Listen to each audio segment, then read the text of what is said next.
All right, live for a second time today from Durham Bulls Athletic Park here on ACC Baseball, etc. A special edition, a Tourney Tuesday edition, a Fun 51 edition because there are 51 minutes between games. It's a very precise number, Bradley Smart.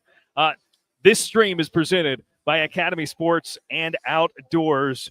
Prepare for takeoff because Academy Sports and Outdoors is your new home for Jordan Brand. Gear up today and take flight on the court, off the court, and above the court. Make your play in the latest head-to-toe Jordan gear for the entire family. Available in store and at academy.com. Elevated styles and shoes for everyone. Unstoppable value every day. Unleash your greatness with Jordan at Academy Sports and Outdoors. We are unleashing our greatness here with ACC Extra's Bradley Smart to drop some knowledge. Virginia Tech, an impressive victory over Stanford. They advance to face Clemson in the next round of this 16-team extravaganza. Bradley, general takeaways. Yeah. I'm really impressed with what Virginia Tech came out here and did today. You come into the tournament, you've lost 5 straight conference series. And Stanford, on the other hand, just had that big weekend against NC State. They went in and took, 2 or 3 to basically take away the potential regular season title. So I think it says a lot that Virginia Tech, through all of its ups and downs this year, particularly, that losing streak, they've been able to figure it out and put a good game together and take a kind of uneventful but eventful game, I'd say. It was a weird flow to this one. Jake Marciano got the start. Went 4 2/3 for the Hokies, and really was pretty steady for them. Just a couple of runs, but that's all he needed to hold Stanford to 7-4 again. The final, and really it was a late effort 2-run home run by Jimmy Natai there in the 9th, but not enough for the Cardinal, who get the opposite effect of this cross country trip as Cal got.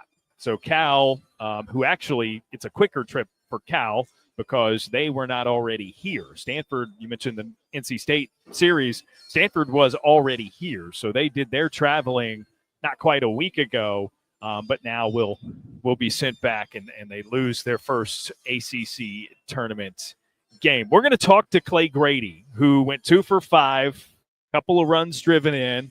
That not an obvious candidate for a sort of a player of the game honor, if that's what we want to call who our interviewees are. Sam Tackett, I've been told, I think is going to come talk to us as well. We'll see. We're kind of operating on the fly here. But, just an interesting game. Ben Watson, a couple of hits. He's a hit machine, so that's not really a surprise. Tackett, a couple of knocks, and then Grady 2 hits. Otherwise, it was just kind of like ticky-tacky production here and there. Yeah, it was a weird game, and I think if I had to pick someone to really highlight here, it'd be Grant Manning. You know, that's a veteran arm for them. He's a graduate student, second year with them after arriving from Chapman. He comes into the game with a 2-0 count and 2 guys on. That runner walks, and now you got bases loaded. It's still 6. I think it's 6-2 at this point, and he gets out of it. 2 big strikeouts, gets Rintaro Sasaki swinging to end that inning. So I think what Grant Manning did there was huge for them. And that's on the heels of, he goes 5 1/3 in their only win against Virginia. So that's a guy who's just stepping up and, really putting it all out there in what is probably, his last few games in a college baseball uniform. So really impressed with Grant Manning.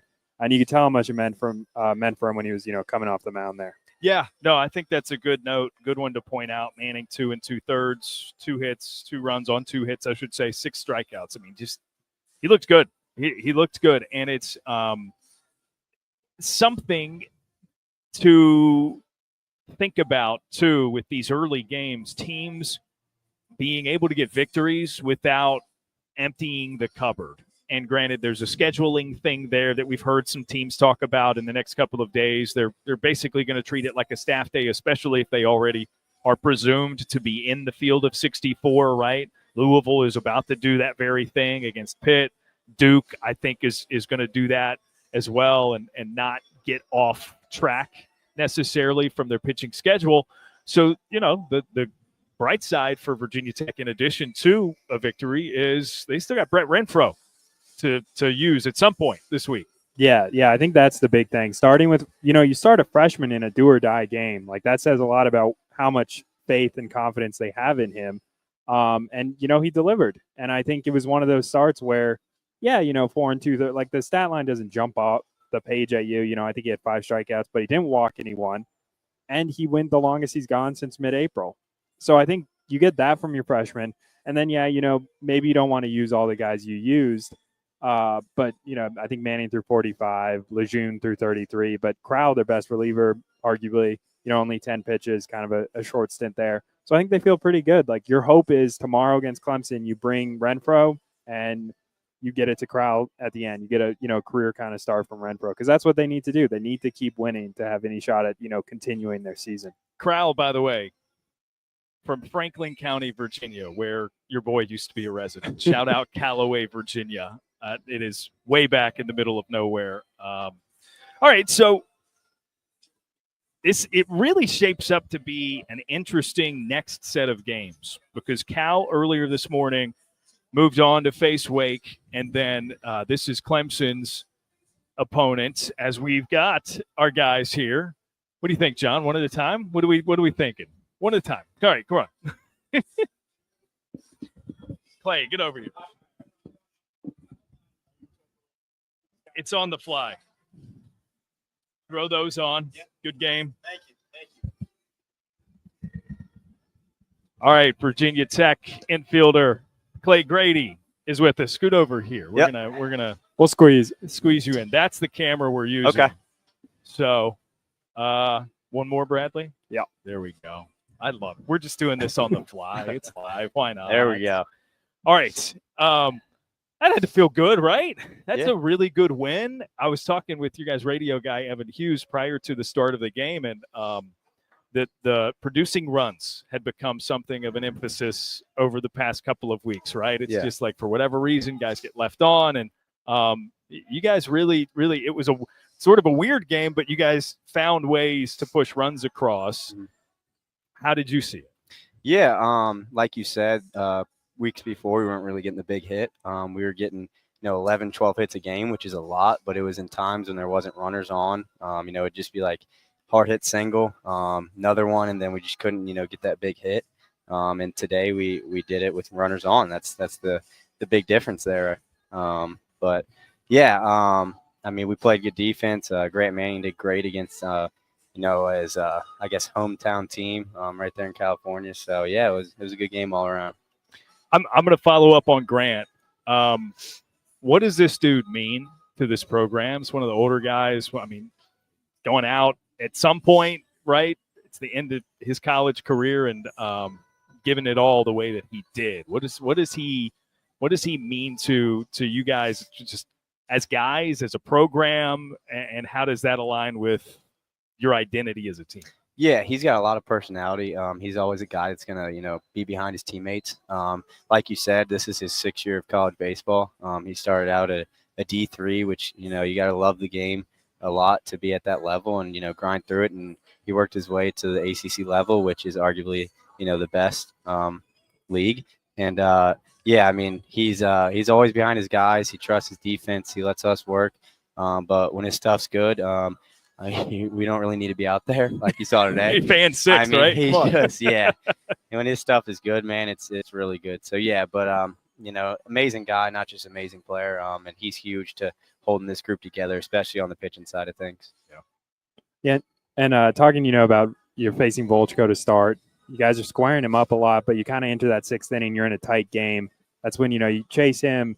You come in, you get your 2-run single off of Keenan. What'd you kind of see in that at bat? They went to their top relief arm, and you guys are still able to, manufacture. Yeah, I was just looking to catch something late. I was in 2 strikes right there, just trying to put something in play. As best as I could. He had good stuff, but I feel like we saw it well, and it just happened. I stayed true to my 2-strike approach.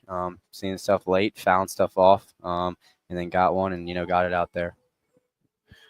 When you guys made the trip to Durham, what is the messaging from Coach Chef, when you guys talk amongst yourself in terms of goals for, obviously you had them for the season. Those change over time based on circumstances. You're entering this week in this tournament. What was the talk around this like, and the chance to look? It's not going to be easy. You guys are in a situation where you would need to win 5 games in 6 days to get a trophy from this. Yeah. How did you guys talk about that? Think about that? Yeah. We have a lot of belief in ourselves. Like we said, we play in a tough league. It's arguably the best, and we had a tough schedule throughout the year. We had a lot of games where we went to extra innings. It just didn't fall our way sometimes, and we're right there with all these teams that we're going to be playing. So the belief's there. There's not a single guy on our team that doesn't believe that we can go and win it. Anybody can get hot. Any hitter in the lineup and any pitcher, any team can get hot. So we believe in ourselves, and we're coming here to win it all. I love it. Love it. You got anything else? We'll move on and get him out on his way so you can rest up. All right. Clay Sounds Grady. Good. Thanks, guys. Great game. Appreciate it, man. Thank you. We'll get Sam over here. Friend of the show, Sam Tackett. Hey, Sam.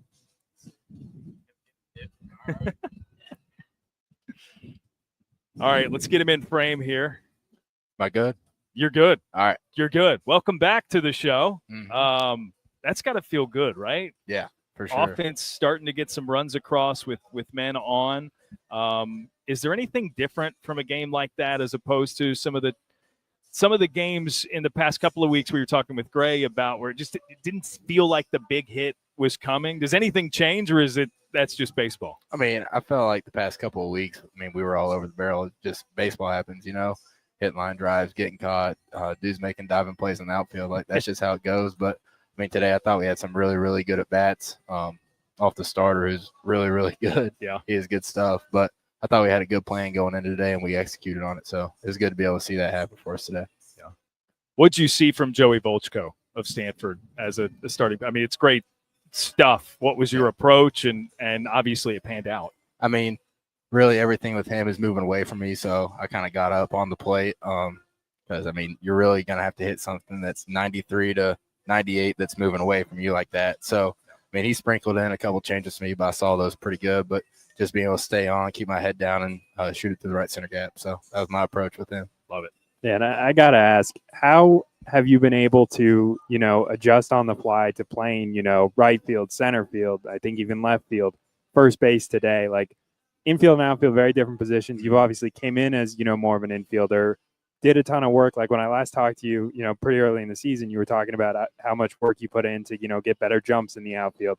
And now you're back at first base because your team needs you to. Mm-hmm. How do you kind of handle that and, you turn in a good day like you did today? Yeah, I think taking batting practices seriously and practices seriously wherever I'm at that day. I've been bouncing around a little bit recently, but that's something that I take pride in, is just being able to move from any position in the outfield to really any position in the infield, wherever the team needs me to be that day. Yeah, for sure. And, talking about the team as a whole, like, you guys have, it's no secret how, the injury bug that you've had to deal with, starters, in the lineup, on the mound, key pieces left and right. How do you kind of, stay grounded through all of that, knowing that, you've got guys that it's easy for people to see your record and just, write you off and not fully understand, what you've kind of gone through? Yeah, I think it's just trusting the guys behind you. Going into this season, we realized how deep we were as a team. The first couple of weeks we were just rotating lineups because, there was probably 14, 15 guys that deserved to play, and then the injuries start happening, and it's just that next man up. And I think with all the injuries that we've had, I think we're still putting out a really, really good lineup in conference play. So, yeah. Give me two. I tried to do this with our player from Cal earlier, Alex Burge. I said, give me 3 reasons why you don't want this tournament to end for your team. I'm going to simplify it a little bit for you, Sam. Give me 2 reasons. 2 reasons you want to keep playing. I think number one, just being around the guys. Like, that's number one. This is obviously my last season. I'm exhausting eligibility. Just being around, like, a team. Like, that's something I'm going to miss. And I have guys that have graduated or in pro ball, and there's nothing like it. That's what they tell me. Number 2, this kind of goes along the same lines, but like that end of the year meeting, it's always pretty emotional. Going over and just realizing that you're never going to be on the field together, the same group of guys. So those are probably the two main reasons why I just want to keep doing this. So I love it. Fight that meeting off Oh, as yeah. long as you can. Congrats, by the way, all Thank you. ACC. Thank Sam you. I appreciate Tackett, it. recently named Thank you. this Thank week. Appreciate the time. Yep. Congrats on the win. Go, hit an ice bath or something. All right. Good rest Sounds of good. Appreciate it. All right, Sam Tackett. You're good. Yeah. That's a good group. That's a fun group, man. It's about as Virginia Tech as two guys could be, I think. Yeah, no doubt.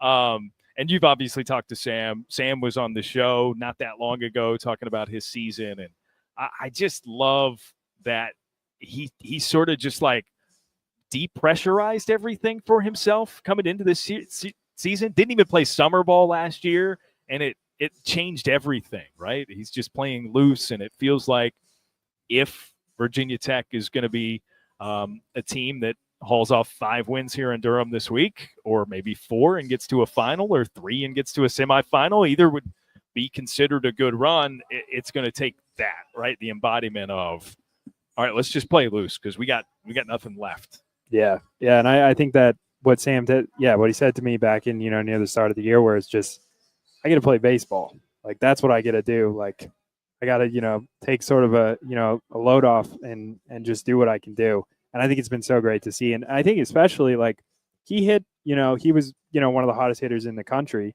and then he hit a pretty substantial cold run where I think he got a point where he's like 1 for 30 or something. Yeah. Like tough to dig out of, but you come in here and you go 2 for 4, and I really like obviously Clay had a great game as well, 2 for 5 I think, but then you have Ben Watson hitting in front of them. They've moved the lineup around, like Ben Watson hitting leadoff. That's kind of a more recent change, and I like that a lot. He squared the ball up hard today. I think he had a top exit velo in the game at 110. Like Ben Watson's great, proven ACC guy. Yep. You got Grady hitting behind him. Playing well, Tackett. Like there's the pieces there, which I think is great. May we highlight the stellar defensive play of Jared Davis at second? Yeah, that it honestly kind of I'll say a little unexpected because he's been more in the outfield, and he's blazing fast, so he tracks down a lot of balls out there. But second's been kind of an adventure at times, and he made 2 incredibly important plays in this game to keep it close, or to keep runs off the board in both cases, including that catch ranging back. That was a huge moment in the game, and I think it speaks to what Sam was just saying about like they're shuffling guys around and they're making it work. Like you have Sam Tackett in first, so you move. You got Davis in at second. You got Pittman out and right. Like just constant moving parts. So I think his play today was really important. Multiple times.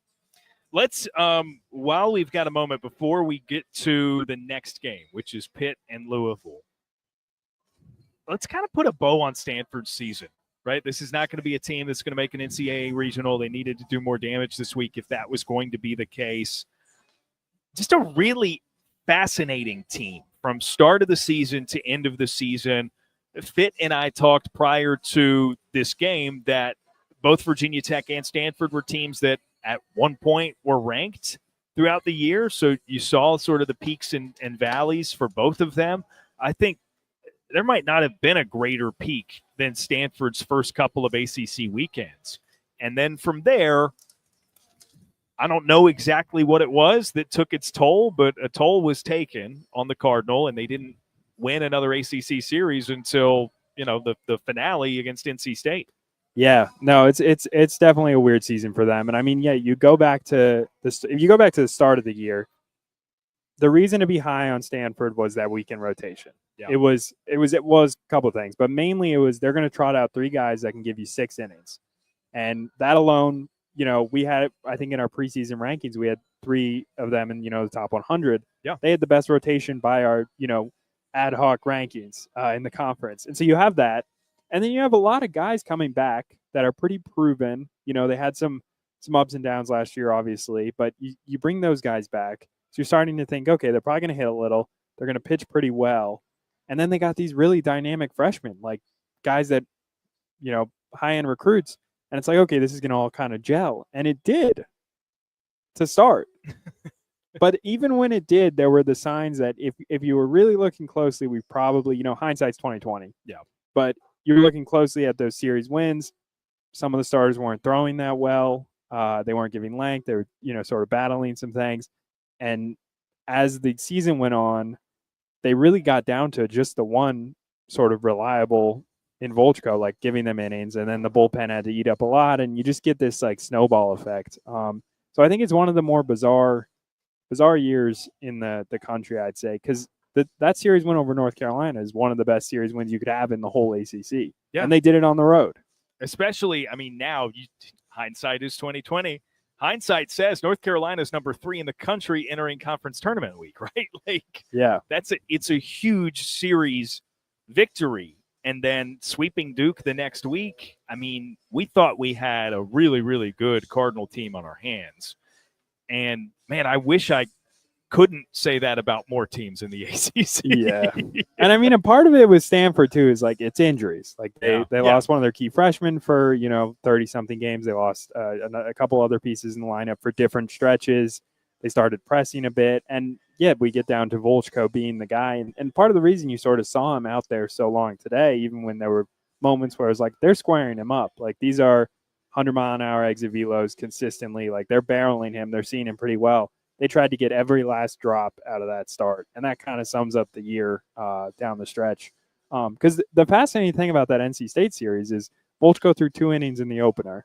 They lost that game, and then they threw like 18 one-inning outings the next 2 days, and they won that series. So it's baseball, can't predict it, but it's a tough end of the year for Stanford, who I'm sure will be back, and we'll kind of this is a 2-year blip. Yeah. Just knowing the history of that program, but it's weird that the first day of the ACC championship, Stanford seasons is over. Yeah, it's a weird introduction to our league. All right, let's look ahead, Bradley. We've got Pitt and Louisville coming up, and this is a different kind of matchup than what we've seen in the first 2 so far today, and that's what you get, I guess, with appropriate seeding. So game 1, it was all right. Well, both teams need to. Well, game 1 rather was Miami and Cal. It was okay. Miami can help their case a lot for a regional, but we think they're in even with a loss. Cal's the 16 seed. They're going to have to win the whole thing.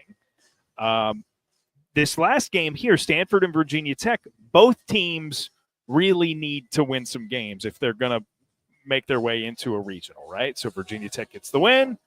They continue to have the ability to tack on more wins, and who knows what happens after that. Louisville Pitt is different in that Louisville is very squarely in. They're no matter what, they're in. Pitt would need to win a significant number of games this week. So it's kind of like the first matchup, I know, but Miami, I think, is going to be sweating it a little more in the event of a loss than Louisville would. That said, Louisville is very much designating this a staff day. They're treating it like a midweek that they would love to win, are going to try to win, but don't need to win. Whereas Pitt is bringing you Ryan Reed as the starter. Ethan Firevitt is going to be available, and they're trying to win to keep their season alive. So how do you measure this one up? Yeah, I think that's the interesting thing about this new format. You always got 2 games. Now everyone's in it, so you got these first 2 rounds. I think it'll be really interesting to see how Louisville offensively kind of looks. I think that's one thing I'm watching, just because they kind of closed poorly. And I know they're 29 RPI, 500 in league play, but it's they got to get kind of you want to get going a bit more. And I think the end of that Wake Forest series was a good sign offensively. They had some problems on the mound, but before that, they lost, I think, 5 or 6 in a row. So I think for Louisville, I'm interested to see how that lineup looks. For Pitt, it's the Ryan Reed show. If they're gonna go, which we've talked before about, the path for Pitt and what could have been at one point. What could have been? We had high hopes. But yeah, I'm a big fan of Ryan Reed, and he's shown up in some big games before. And I think, the path for them is, 7 innings from him, 2 from Veds. You're not making him throw, his Herculean like 60, 70 pitch outings and then you burn him. Ideally, they can win with him throwing very little and then kind of piggyback him, bring him back, when they go again. But I've got a theory. I think based on recent performance, Louisville is more susceptible to getting bounced from a single elimination tournament. Hear me out. 2 of their last 3 ACC weekends, I believe, they, in the aggregate, outscored their opponent, but lost the series. I think they are an offense that is prone to explosions. They could score 15 in this game coming up, and I don't know that anyone would be surprised. But they could score 1. Does that make sense to you? It's kind of feast or famine lately? Yeah, no, I mean, that's really what it has been. Like, this past weekend against Wake Forest, Thursday night, they're in a tight 5-4 game. They don't score when they got the bases. I think the bases loaded in the 8th. They strand a bunch of runners late in the game. Wake puts up 9 in the 9th, blows them out. Next day, lose a tight 1-5-4. Day after that, they put up 14 runs. And then, it's a Sunday. But then you look at like the week before, and Georgia Tech gives up like 13 runs in an inning to them in the opener, and then they score 1 run on 2 hits in the next 16 innings. That doubleheader. So I think Louisville's lineup, when you look at the season numbers, it's scary. Like they've got guys up and down the lineup, really talented. But it's been very clear if you've watched them the last 3 weeks. When they get into when they go one time through and they're not really creating, it kind of starts to build on you. And then they go through a second time and then they go through a third. And then, it's like the end of the game and they're looking at it. And it's like, man, we scored 4 or 3 or whatever. But when they're hitting, it's like contagious. And like you saw it in that 13-run inning. So I'm very interested to see. I think the first inning is going to be huge. Like Ryan Reed if Pitt's going to win this, Ryan Reed needs to come out. Kind of like what we saw from De La Torre earlier. Yeah. Where, he works 1, 2, 3, gets Cuvée on a changeup almost in the dirt. And it's like, okay, that's him establishing. Got to see something like that from Reed, or I think it could, it's one of those teams that you just don't want to fall behind against. Yeah. He's Bradley Smart of ACC Extra. Now would be better late than never to get your subscription. Get extra subscribed to ACC Extra and SEC Extra because they do give you reciprocal use. So for sure, check out his great work there. Final thing, I was looking at the staff picks earlier. I don't recall who you took because you had to pick somebody in this tournament. What was your selection? I went with North Carolina. Okay, so same as Fit. Yeah. Okay. It just feels – I'm sure he gave the same reasons I'm about to give, where it's just that pitching staff, they have enough to cover. They only need to win, 3 games? They got enough to cover it, and the way that offense has been playing lately, like it's tough to pick someone else in that group. I do think it's going to be one of those 4 just because the advantage you have built in. But yeah, I think North Carolina. What about you? I picked Clemson, not officially for the staff picks because they don't put me on those draft picks, which is fine. Which is sore fine. spot here. Which is fine. But I've had a gut feeling about Clemson, and that doesn't mean that they're going to ultimately go the furthest in the postseason, right? I just like them in this setting, in a win-or-go-home setting. There's an urgency to the way that Clemson plays. And I get that they've been sliding as of late, but it's a team that's really capable. I think they're actually hitting in a lot of ways better than they did when they were winning on a weekly basis. So I'll be interested to see Clemson as they've got, I guess, Virginia Tech. Yeah. And their first game of this week. And that would require, so they're in the second tier. They're single game buys, right? Yep. So Clemson would need to win 4 games. Whereas a North Carolina would need to win 3, and that matters because again, like you said it, Fitz said it, the format favors a team that has a good, just solidified starting rotation. And North Carolina, I mean, we've seen them win series using 5 or 6 pitchers only for a weekend. So that's what you got to do. You approach it more like a series, and that's a luxury for those top 4 teams, right? Because it's 3 games instead of more than 3 games, which you haven't done all year. Yeah. Yeah, and I think also vibes are high. I don't know if you saw earlier during this game we just had here. Clemson was in the stands for a bit there. Yeah. All in matching, different shades, Hawaiian floral print. Thematic, not matching, but thematic. Yeah. It was all, they were in like Hawaiian shirts. I'm not sure what that's about. Maybe we can talk to somebody and figure it out and report back. But I saw Eric Bakich even. Yeah, in one. he had the orange long sleeve, the purple, like Hawaiian print-ish, I think, and then the purple hat. He's like, all right. It threw me off. I saw him in the stands. I think he was talking to a scout or two and saying, hey, to some people obviously he knows. And it was a different enough outfit to where I saw the colors and was like, okay, Clemson could be him. It looks like him. I'm just not sure because I'm not used to seeing him in that kind of a getup. So who knows? Maybe something is cooking there with the Tigers in a way that propels them to a big week here in Durham. Do you got any more thoughts? This is first ACC tournament. Yeah. Had you ever been to Durham Bulls Athletic Park? But I had not. So this is, and it's a little biased because I've called a lot of games here. I've watched a lot of games here as a fan.